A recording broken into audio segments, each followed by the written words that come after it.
එහෙම අයරන් එතන වහන්සේ එතන ඔව් දැන් හිතන්න ඒ කියන්නේ මේ දැන් පුද්ගලයෙක් දැන් ඔය අම්මා කෙනෙක් දවසම ජීවත් වෙනකොට අර ඒක පොඩි සිද්ධියක් විතරද එයාට දැනෙන්නේ නෑ නේද? එයාගේ ස්වභාවයට අනුව එයාට සිද්ධි ගොඩාක් දැනෙනව නේද? එයාට ඒක අල්ලගන්න බෑ නේද? අර මෙහාගේ දේවල් ඒවා මෙයා ඒක විතරක් දැනීලා තියනව නේද? එහෙම වෙන්න බැහැ නේද? ඔව් ඒක තමයි. ඒ කියන්නේ දැන් උයනකොට එළවලු කපනකොට නේද බඩු මුට්ටුවක් වුණත් හරියට නැති වෙනකොට නේ පිහිය වුණත් හොයන්න බැරි වෙනකොට නේද එළවලු වුණත් හරියට කැපුණ නැත්තම් ලුණු ඇඹුල් හරියට වැටුනේ නැත්තම් එහෙම නැත්තම් මේ මූණකට හොදනකොට සබන් කැටේ හරියට ලැබුණ නැත්තම් හැමතැනම ඔය වගේ ඇතුලේ තියෙන ගින්න හැම එකටම එහෙනම් එන්න ඕනි. ඔය ගින්න දරුවෙක්ට අර දරුවට මෙහෙම කරා මේකට මෙහෙම කරා නෙමෙයි. එයාගේ ස්වභාවය තුළ ඒ ගින්න තියෙනවා. හැමතැනම එහෙම. ඔව්. ඒ කියන්නේ හිතේ තියෙන සිනිඳු සුකුම ස්වභාවය තියෙන්න ඕනේ. ඔව් ඔව් ඔව්. ඒක ඒක හරියි. ඒක තමයි නිර්මාණයක් වෙන්නේ. ඔව් ඒක හරියි. ඒ කියන්නේ දැන් පොඩ්ඩක් දෙන්න.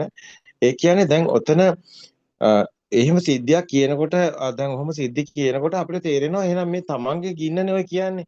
එහෙනම් ඒක හැමතැනම තියෙනවා. ඒ කියන්නේ හැමතැනම එහෙම ස්වභාවයක් තියෙනවා. ඒ ගිනි ගන්න ඒ ස්වභාවය ඒ කියන්නේ සිතේ එයාගේ ස්වභාවයක්. එයාගේ ස්වභාවයක්. එයාට අරවෙන් මතුවෙනවා. අරවෙන් තමයි අපිට පේන්නේ. එතන මේ එයාගේ ස්වභාවය ගින්නක් තියෙන ස්වභාවය කොතනක හරි තැවරිලා මතුවේවි පේනවා. එතකොට ඇත්තම කිව්වොත් මේක හැමතැනම තියෙනවා. ඒ කියන්නේ වටපිට බලනකොට කතා කරනකොට හැමතැනම අර සුකුම ස්වභාවය නැහැ එතන. අර ගින්නේ ස්වභාවය තියෙන. ඒ නිසා තමයි අරම දැන් ඇත්තටම එහෙම නැත්තම් වෙන්නේ නැහැ නේ.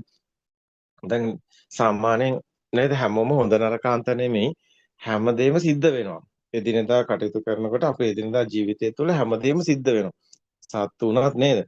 තව සතෙක් අර පූසෙක් ලේනෙක් වල්ලනවා වගේ ඒ වගේ දේවල් සිද්ධ වෙනවා. එතකොට සාමාන්‍යයෙන් දරුවෝ උනත් නේද? එතන සාමාන්‍යයෙන් අරහන්සේ දැන් මේ දැන් දැන් මේ එයාට දැන් කෙනෙක්ට මොකක් හරි සිද්ධියක් නිසා මෙහෙම මේක දැනෙනවා වයිබ්‍රේෂන් එක මේක දැනුණා මේ බැසගත්තා කියලා වගේ ඒවා එනවා නම් එයා එතෙන්ද විතරක් නෙමෙයි බැසගෙන තියෙන්නේ මුළු දවසම එයා ඒක කියන්නේ එයාගේ හිතේ සුකුම ස්වභාවයක් නැහැ ඒක නිසා තමයි අතෙන්ද බැසගන්නේ ඒක ඒ කියන්නේ එයා දවසම ජීවත් වෙලා තියෙන මං ඒ කිව්වොත් ස්වභාවය. 100ක බලයක් තිබිලා තියෙනවා නම් හිතේ ස්වභාවය 100ක් නම් අතෙන්ද 120ක් වෙන්න පුළුවන්. ඒත් එයාට 100වත් දැනෙන්නේ නැති තරමට එයා හිතේ ඉන්නේ. මයින්ඩ් එකේ ඉන්නේ. ඔව් මයින්ඩ් එයාගේ මයින්ඩ් එකේ බලය ඒ එකේ කියන්නේ ඉන්නේ. එයාගේ මයින්ඩ් එකේ තියෙන එයාට ෆීල් එකට අහු වෙන්නේ නැහැ. එයාගේ වොට් එක 100යි කියලා. අර වොට් ඔව් පහ දරුවකට වොට් 1000යි තාත්තට එයාට කිව්වා වොට් වගේ. වොට් 100ක එයා ජීවත් වෙන්නේ දවසම. ඔව් එනකොට වොට් ඔව් 120 වෙච්ච ගමන් එයාට දැනෙනවා. ඒත් එයාට දැනෙන්නේ එයා 100ක ඉන්නවා කියලා. ඔව් එයාට ෆීල් වෙන්නේ එයා දැනෙන්නේ නැහැ. ඒතකොට එයාගේ ආසාක්ෂ ඥානය තුළ එයාගේ ගින්න එයාට දැනෙන්නේ නැති. ඒ කියන්නේ එයාට ෆීල් වෙන්නේ නැති. ඔව් එයා ඒක ඒ තියෙනවා. ගින්නක ඉඳලා පොඩ්ඩක් ගින්න වැඩි වෙච්ච ගමන් ඒ ගින්න දැනෙනවා. එයා ඒ තවදුරටත් ඉන්නේ ගින්නක කියලා එක එයාට දැනෙන්නේ හ්ම්. හ්ම්. ඔව් එයා ඒක ඇත්ත. තවදුරටත් එයා ඉන්නේ ගින්නක කියන එක දැනෙන්න එයාගේ හිත හරියටම අවබෝධ වෙලා මේ හිතෙන් නිදහස් වෙලා මේ අවදිය මතුවෙන්න ඕන. එයාගේ අභ්‍යන්තරේ දැන් මයින්ඩ් එකෙන් තමයි වැහිලා තියෙන්නේ අර ෆීල් එක. ෆීල් එකට දැනෙන්නේ නැහැ. නමුත් අර වගේ තැන් වලින් එයාගේ ෆීල් එක එතකොට පසු වෙනවා. කතා කර කීප දෙනාගේ 100 120 50 වගේ තියෙන එක ඒගොල්ලන්ට තේරෙන්නේ නැහැ. හ්ම්. ඒගොල්ලෝ ඒක චුට්ටක් වැඩි වෙච්ච ගමන් කියනවා මෙහෙමයි කියලා. ඒකට එයා ජීවත් වෙන්නේ ඒකේ කියන එක එයාට තේරෙන්නේ හ්ම්. එයාට නැහැ. තේරෙන්නේ එයාට එයාව දැනෙන්නේ නැති එක. ඇතුලෙන් මේ දැනෙන්නේ. 100ක් තමන්ට තමන්ව ඒ කියන්නේ දැනෙන්නේ. මේ 100ක් නැති වෙලා මෙතන මේ 100ක් නැති වෙච්ච තත්ත්වයක් ගැන එයාට හිතා ගන්නත් බෑ. එයා ඒ 100න් 120 නැති වෙච්ච එක ගැන හිතනවා.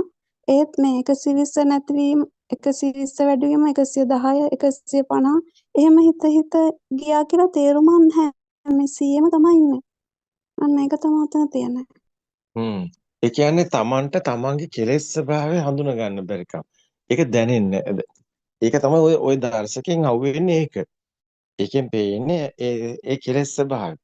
නේද?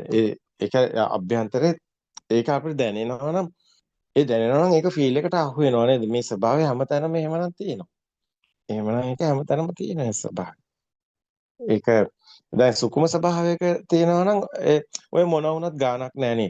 දැන් හිතමු එතකොට දැන් සුකුම ස්වභාවයකට යනවා කියන්නේ අර 100ක තියෙන එකේ 100 අඩු වෙවි යන එක තමයි දැනෙන්නේ. තවත් අඩු වෙවි යන්නේ. මේ බුද්ධ දර්ශනය කියන්නේ මහා අමුතු එකක් නෙමෙයි. ගැඹුරු එකක් නෙමෙයි. මේ සිත හැදෙනට දකින්න විතර තියෙන හරිම සරලයි. ඒ නිර්මල පිරිසිදු බුද්ධ ධර්මයේ තමයි ඇත්තටම මේ ඔබට ඒ තුල විතරයි ඔබට සැනසීමක් තියෙන්නේ. මේ මොහොතේ අත්දකින සැනසීම මේ සිත මේ මොහොතේ දැකලා මේ මොහොතේ සිතේ ගින්න නිවන දහමක් බුදු කෙනෙක් ලෝකෙට එලි කරා. ඒ ධර්මයේ තමයි ඇත්තටම වැදගත්. එතනට එන්න ඕන. ඒ තුල තමයි ඇත්තටම නියත සම්බෝධි පරායන වෙන්නේ. ඇත්තටම කිව්වොත් දැන් බුද්ධෝත්පාද දේශනාව පහනවා කියලා හිතන්න. ඔබ ඒක දැනුමින් ගත්ත කියලා හිතන්න. හැබැයි ආරණ්‍යස ඍතුකමක් තියෙන ඔබට දැනෙන්නේ නැත්නම්